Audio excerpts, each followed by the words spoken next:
আমার চা খেতে ইচ্ছে করছে, আমার বিরিয়ানি খেতে ইচ্ছে করছে, আমার লুচি খেতে ইচ্ছে করছে, আমার ইংরেজি শিখতে ইচ্ছে করছে।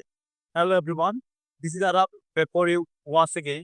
Today in this video, I'm going to talk about a spoken English rule that can literally help you to improve your spoken skill. So, আজকের ভিডিও ছিল যে কোনো কিছু করতে আপনার ইচ্ছে করছে, এই অর্থে আমরা এই অর্থে ইংরেজিতে কিভাবে ট্রান্সলেট করবেন। এরকম প্রায় আমরা বলি না? আমার ঘুরতে যেতে ইচ্ছে করছে, আমার আজকে বিরিয়ানি খেতে ইচ্ছে করছে, এরকম আমরা প্রায়ই বলি। এই বাক্যগুলোকে আপনি কিভাবে ইংরেজিতে ট্রান্সলেট করবেন। কোনো কিছু ইচ্ছে করছে, এই অর্থে আপনি এভাবে করতে পারেন feel like. So feel like you have to use verb plus ing.